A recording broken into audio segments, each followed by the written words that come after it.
Sacramento.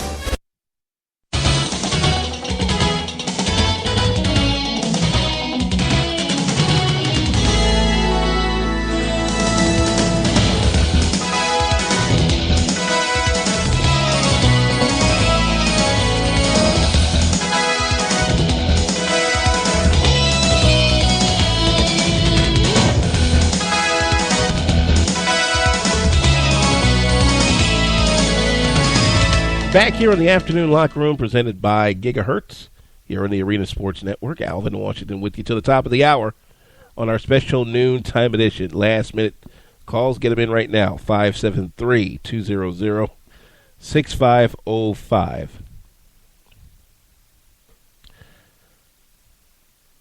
Coming up later this segment, big-time women's college basketball joins the protests. That's going to be interesting to find out there. The ongoing saga that is Manny Pacquiao versus Floyd Mayweather. Boy, the fight in the media between these two, I think, has been a lot better than what could be the actual fight themselves.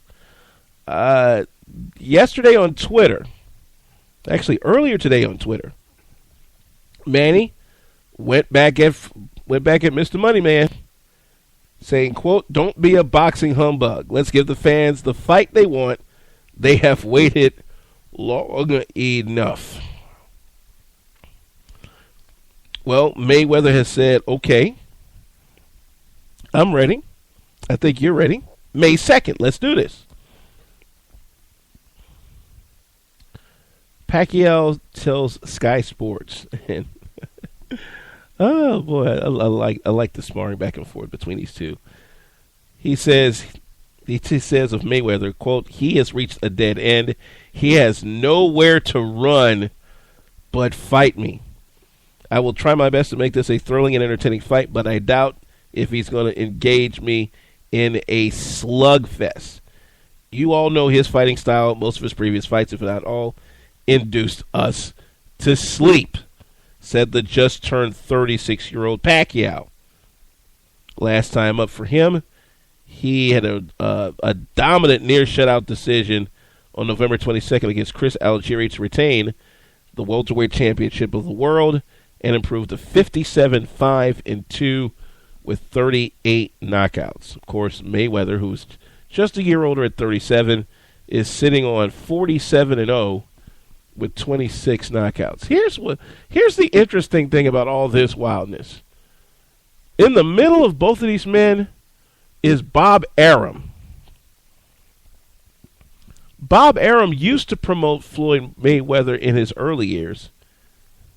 He's now promoting Manny Pacquiao in his later years. And a lot of the rhetoric in this will they or won't they fight back and forth is coming from him. I see why Floyd Mayweather is like, tell Bob Arum step aside and you and me go at it. You know it's going to be a big fight, and by the skip, take this split, and we're good. But considering some of the other stipulations that have popped up in trying to make this fight, including a steroid test, I see why this has dragged on the way it has. But, to be quite honest, for Mayweather, the longer this drags out, I think the more it hurts him, because he's not getting any younger either. Again, Pacquiao's 1 year younger. And believe it or not, that makes a bit of a big difference. Not so much experience-wise, but wear and tear. Make the fight, guys. Let's go. Come on. Really. Interesting developments in the Yassil Puig smuggling case. A guilty plea has been set by a South Florida businessman helping to illegally finance the smuggling of the LA Dodgers outfield superstar. According to the Associated Press, Gilberto Suarez entered the plea Tuesday before U.S. District Judge Robert Scola, who set a March 6 sentencing date.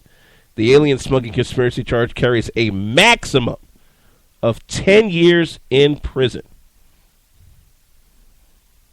Interesting. Investigators say Suarez was one of the Miami-based financiers of the 2012 smuggling venture in which Puig was taken by boat from Cuba to Mexico. The financiers were to receive a cut of the 7-year, $42 million contract Puig later signed with the Dodgers.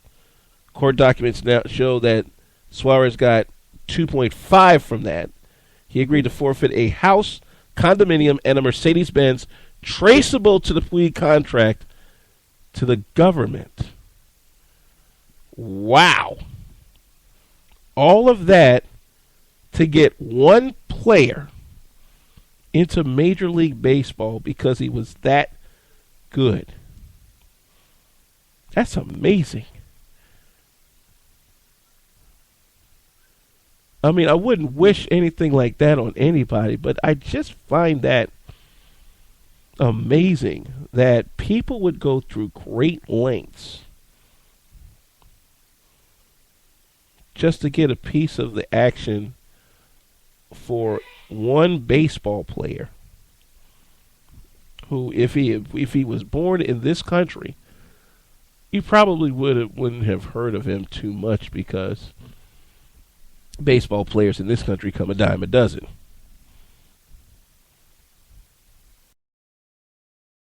Those of you who really do follow baseball, that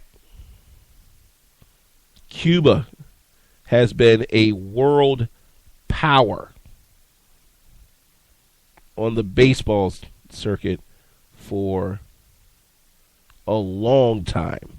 I mean, a long time. They have been known to, during the course of the baseball Olympic run, to just smash everybody out of the frame, save Japan.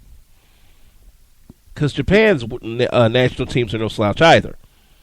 But Cuba, I don't know what they're doing down there, boy, but they make some boys.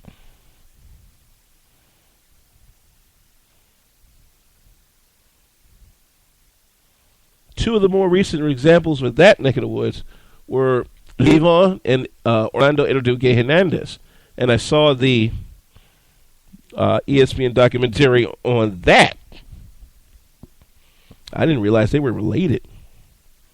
You know, you hear Hernandez, you know, you could think a whole gang of people are related, but nah.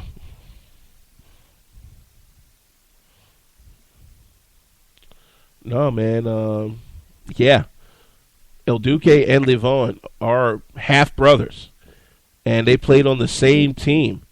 And while they were playing in Cuba, that team was wow. That team was off the hook. Industriales, yeah, they're like the New York Yankees of Cuban baseball. The only problem was being able to leave the island because of the way it's set up.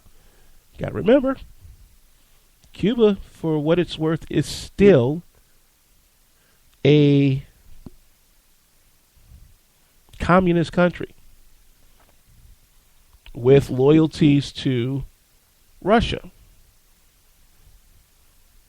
or at least whatever part of Russia is still communist.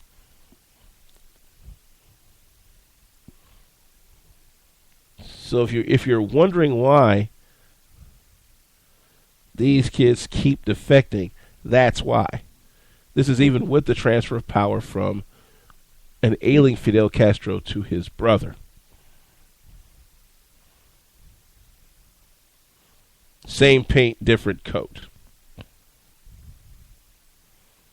You know, I really do wish the youngsters in Cuba are able to realize their dreams of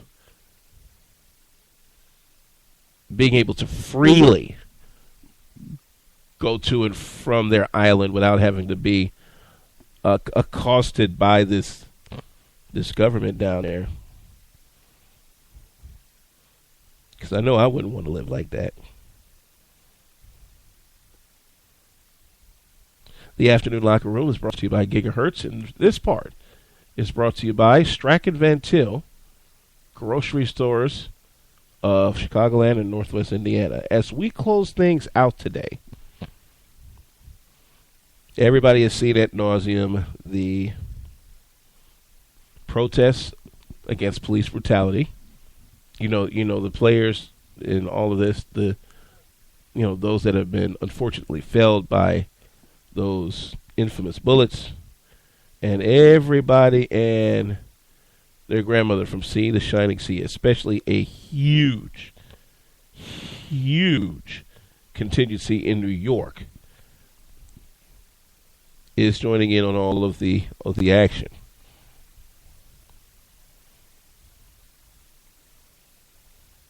But let's take this out to Berkeley, California, as we have our topic du jour presented by Strack and Van Til.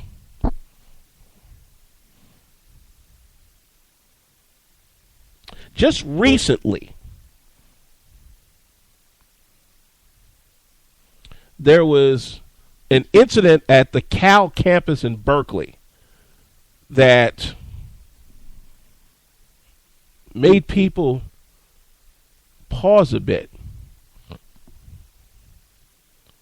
There were 3 cardboard cutouts of African Americans in nooses that had been hung in effigy on the campus of Cal.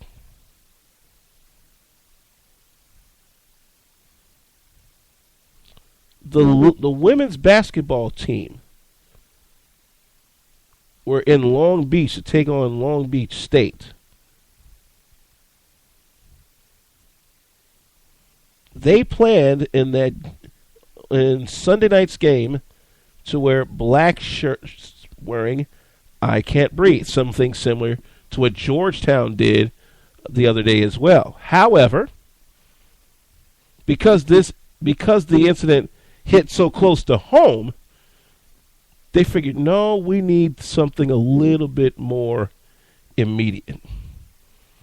So here's what they did.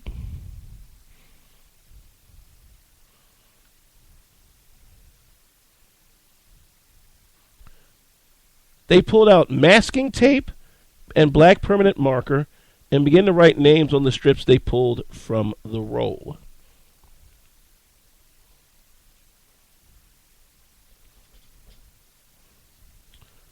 Those names are on completely black shirts that allowed the entire team and their coach, Lindsey Gottlieb, to say, Black Lives Matter, all lives matter. Now, this is a group of women doing this in big-time college basketball. Because remember, Cal's a part of the Pac-12.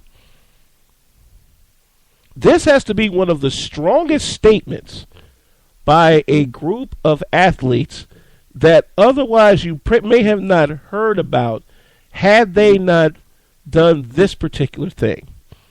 It takes me back to that young lady who dared to step out of her team's line, put her hands up in the air, walk toward the exit of the gymnasium, and lie down on the floor and stay there for 4.5 minutes. Here is a team making a statement and shoving it in the face of those who would come to their campus and do something as vile as put up 3 cardboard cutouts of African Americans in nooses.